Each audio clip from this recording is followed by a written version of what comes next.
இப்போ செய்ய போகிற டிஷ் பேர் வந்து சிக்கன் வித் சிறுகீரை. சரிங்களா? இது வந்து எங்கள் மாமியார் டிஷ்ஷு. இது வந்து எங்களோட மாமியார் டிஷ்ஷு. நான் கல்யாணம் ஆன வந்த புதுசில் எங்கள் மாமியார் எனக்கு சொல்லி கொடுத்த டிஷ்ஷு. ரொம்ப அருமையாக இருக்கும்.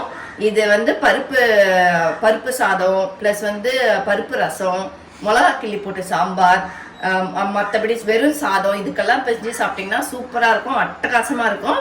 ஒரு 1/2 அன் ஹவர்லேயே செஞ்சிடலாம். எப்படி செய்யுதுன்னு பார்க்கலாம். அதுக்கு வந்து சிக்கன் எடுத்து வச்சுருக்கேன். ஒரு 3/4 கிலோ சிக்கன். இது வந்து ஒரு கட்டு கீரை வந்து க்ளீன் பண்ணி பொடியாக கட் பண்ணி கழுவி வச்சுருக்கேன். இதுக்கு தேவையான 2 பெரிய வெங்காயம், இது வந்து 2 தக்காளி, ஒரு பெரிய சைஸ் மீடியம் தக்காளி ஒன்று, சின்ன தக்காளி ஒன்று, இது வந்து ஒரு பச்சை மிளகாய் எடுத்து வச்சுருக்கேன், இஞ்சி பூண்டு பேஸ்ட் எடுத்து வச்சுருக்கேன். இதுக்கு தேவையான வந்து மஞ்சள் பொடி போட போகிறோம், வெறும் மிளகாத்தூள் கொஞ்சமாக போட போகிறோம், ப்ளஸ் என்னுடைய வீட்டு மிளகாத்தூள், இது வீட்டில் அரைச்ச மிளகாத்தூள், இதையும் யூஸ் பண்ண போகிறோம். இதுக்கான தேவையான எண்ணெயும் ஊற்ற போகிறோம். ஸோ இப்போ நம்ம ஸ்டார்ட் பண்ணலாமா? எப்படி செய்யறதுன்னு ஸ்டார்ட் பண்ண போகிறோம். இப்போ கடாய் வச்சுடுங்க. கடாய் காயிட்டோம், கொஞ்ச நேரம் காயிட்டோம். ஏன்னா கொஞ்சம் ஈரமாக இருக்கு. இந்த ஈரத்தோட வந்து நம்ம எண்ணெய் ஊற்றுனோம்னா தெரிக்கும். ஸோ அதனால கொஞ்சம் காயிட்டோம். ஆரல்ஸ் இப்படி தொடச்சிக்கலாம், ஒன்றும் பிரச்சனை கிடையாது. இது நல்ல கிளாத்து தான். ஸோ இப்படி நல்லா தொடச்சிக்கலாம். தொடச்சிட்டு கொஞ்ச நேரம் கடாய் காயிட்டோம்.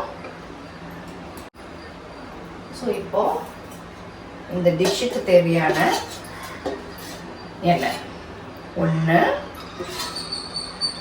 2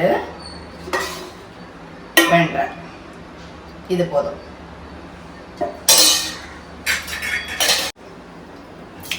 சோம்பு, இந்த சின்ன ஸ்பூனில் சோம்பு 2 ஸ்பூன் சோம்பு போட்டிருக்கேன். இப்போ போட்ட உடனே நீங்கள் டைரெக்டாக இப்போது வெங்காயம், இது 2 பெரிய வெங்காயம் கட் பண்ணி வச்சுருக்கேன் நீல வாக்கில். ஸோ இதை உள்ள ஆட் பண்ணிக்கலாம்.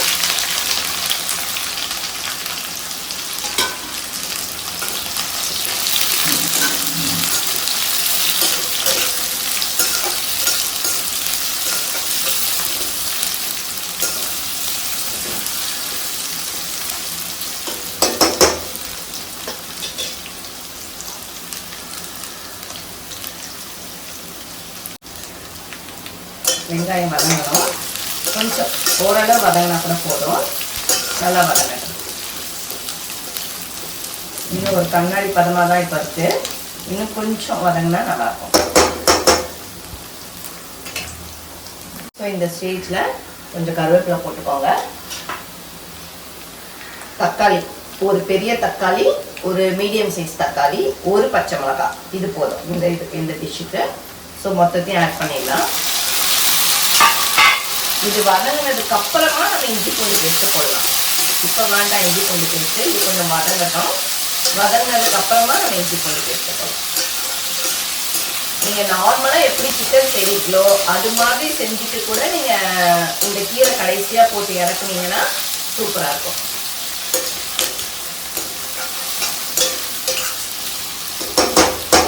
நீங்கள் ப்ரான் செய்கிறீங்க அப்படின்னா கூட இதே மாதிரி மெத்தடில் ப்ரான் செஞ்சுட்டு சிக்கன் பதில் ப்ரான் போட்டுட்டு ப்ளஸ் இந்த கீரை போட்டிங்கன்னா கூட சூப்பராக இருக்கும்.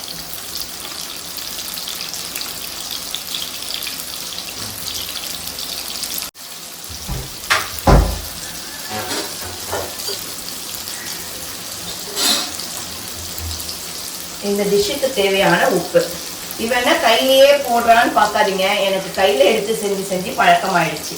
இந்த டிஷ்ஷுக்கு தேவையான உப்பு,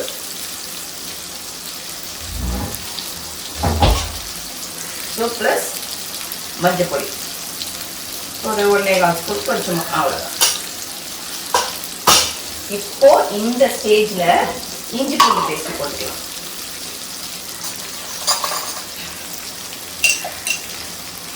ஒன்று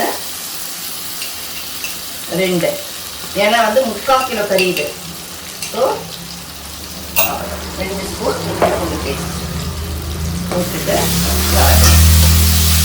நல்லா வதக்கணும். இப்போ என்னென்ன ஆட் பண்ணிட்டோம்?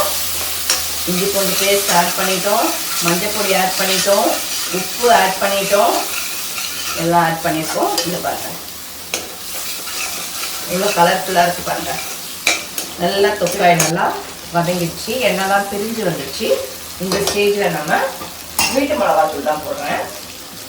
இது வீட்டில் அரைச்ச குழம்பு மிளகாத்தூள் 1 2 ஸ்பூன் மிளகாத்தூள் போட்டுட்டேன். ப்ளஸ் இது காஷ்மீரி சில்லி சும்மா 1/4 ஸ்பூன், அவ்வளோதான். ஸோ இது ஒரு கலக்கிக்கலாம். ஓகே, இந்த பரட்டிட்டு இப்போ வந்து சிக்கன் நம்ம கழுவி வச்சுக்கோம் இல்லையா, க்ளீன் பண்ணி மஞ்சள் பொடி போட்டு க்ளீன் பண்ணி வச்சுருக்கேன். ஸோ இதை வந்து நான் இப்போ ஆட் பண்ணிக்கிறேன்.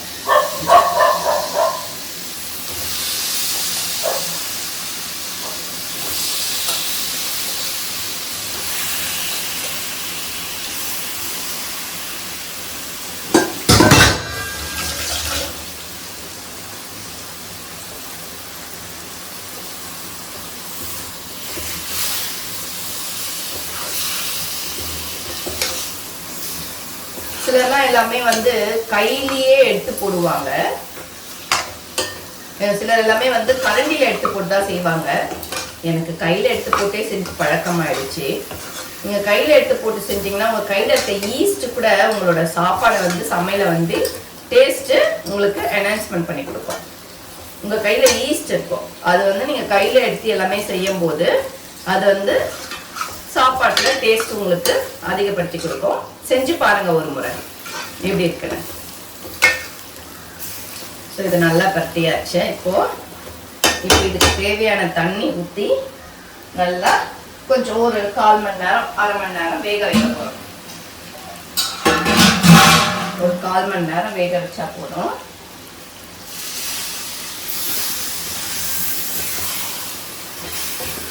சிக்கன் சீக்கிரமாகவே வெந்துடும்.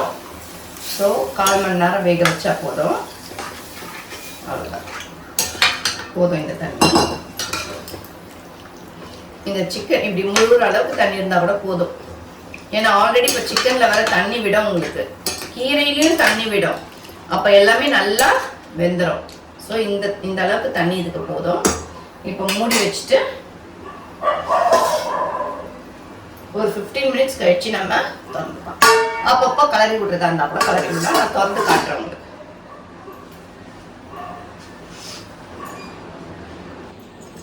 இப்போ ஒரு 5 மினிட்ஸ் ஆயிருக்கும் பார்த்தீங்களா? இப்போ ஒரு 5 மினிட்ஸ் ஆயிருக்கும். இன்னும் ஒரு 10 மினிட்ஸ் ஆச்சுன்னா ஸோ கொஞ்சம் தண்ணி வதங்கிடும். ஸோ இப்போ உங்களுக்கு காமிக்கிறதுக்காக இப்போ திறந்தேன். இப்போ 15 மினிட்ஸில் வெந்துடும், தண்ணிலாம் சுண்டி நல்லா வெந்துடும். ஸோ உங்களுக்கு காட்டணுன்றதுக்காக ஒரு 5 மினிட்ஸ்க்கு இப்போ கலந்து விடுறதுக்காக திறந்து காமிச்சேன். இப்போ அதையும் மூடிட்டு ஒரு 10 மினிட்ஸ் நம்ம குக் பண்ணோம்னா கறி வெந்து தண்ணி சுண்டிடும். மூடியாச்சு, ஓகேவா? ஸோ இப்போ திறந்து பார்த்துடலாம்.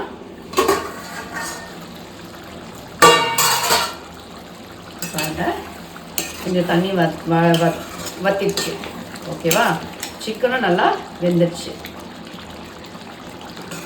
இந்த ஸ்டேஜில் கீரை போட்டுட்டிங்கன்னா கீரை சிக்கன் எல்லாமே மிக்ஸ் ஆகி ஒரு தொக்கு மாதிரி நம்ம இறக்க போகிறோம். ஸோ இந்த ஸ்டேஜில் இந்த டிஷ்ஷில் ப்ரோட்டீன் கண்டென்ட்டும் இருக்குது, ஃபைபர் கண்டென்ட்டும் இருக்குது. எப்படின்னா சிக்கனில் ப்ரோட்டீன், கீரையில் ஃபைபர். ஸோ நீங்கள் செஞ்சு சாப்பிட்டுட்டு எனக்கு நீங்கள் சொல்லுங்கள் இந்த டிஷ் எப்படி இருக்குன்னு. ரொம்ப நல்லாயிருக்கும், ரொம்ப அருமையாக இருக்கும். கீரை சாப்பிடாத குழந்தைங்களுக்கு சிக்கன் தான் பிடிக்கும் அப்படின்னு சாப்பிட்ற குழந்தைங்களுக்கு கீரையும் நம்ம கொடுக்கணும் அப்படின்னா இதை செஞ்சு கொடுங்க, விடவே மாட்டாங்க பசங்க. இப்போ பசங்களுக்கு கீரையே பிடிக்காது, சிக்கன் தான் ரொம்ப பிடிக்கும். நீங்கள் என்ன பண்ணுங்கன்னா ஒரு சிக்கன் வாங்கி ஒரு கீரை ஒரு கட்டு வாங்கி சமையலுக்கு எடுத்துகிட்டு மீதி கொஞ்சம் கூட குழந்தைங்களுக்காக செஞ்சு கூட கொடுத்துட்டிங்கன்னா செம்மையாக இருக்கும், நல்லா விரும்பி சாப்பிடுவாங்க. இது கடைசியில் இறக்கும் போது தான் இன்னும் சூப்பராக இருக்கும். இன்னும் வேகணும், இப்போ கீரை வேகணும். கறி வெந்துடுச்சு, இப்போ கீரை வேகணும். கீரை இப்போ தண்ணி விடும். ஸோ தண்ணி விட்டு கீரை வெந்து நல்லா ரெட்டிஷாக ப்ரௌனாக அழகாக நல்லா தொக்கு மாதிரி இறக்கணும்னா செம்ம சூப்பராக இருக்கும். அவ்வளோதான். இது ஒரு 10 மினிட்ஸ் ஆகும். இது கீரை தண்ணி விட்டு இதோட மிக்சிங் ஆகி வெந்து வரத்துக்கு இன்னொரு 10 மினிட்ஸ் ஆகும். ஸோ இப்போ மூடி வச்சிடலாம். அவ்வளோதான்.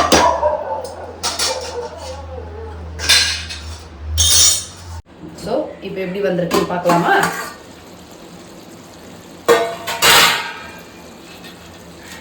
பாருங்க எவ்வளோ சூப்பராக இருக்குது பார்த்தீங்களா?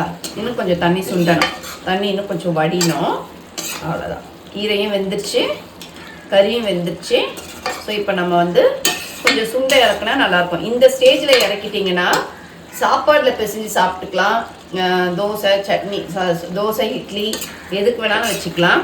இந்த ஸ்டேஜில் இறக்குனீங்கன்னா சாப்பாடில் பிசைஞ்சு சாப்பிட்றதுக்கு கரெக்டாக இருக்கும்.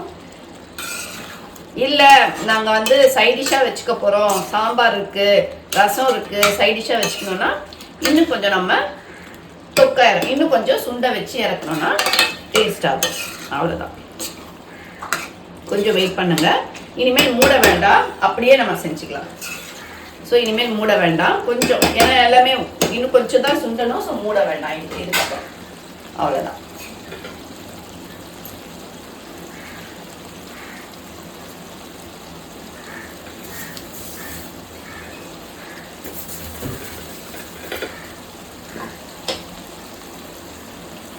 ஓகே, இப்போ பார்த்தீங்களா எவ்வளோ சூப்பராக அழகாக நம்ம டிஷ் ரெடி ஆகிடுச்சு பாருங்கள்.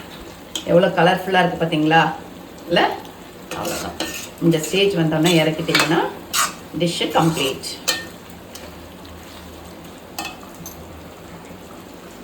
இப்போ வாங்க பிளேட்டிங் போகலாம். ஒரு தட்டில் சர்வ் பண்ணி வச்சு காட்டுறேன் எப்படி இருக்குன்னு பாருங்க.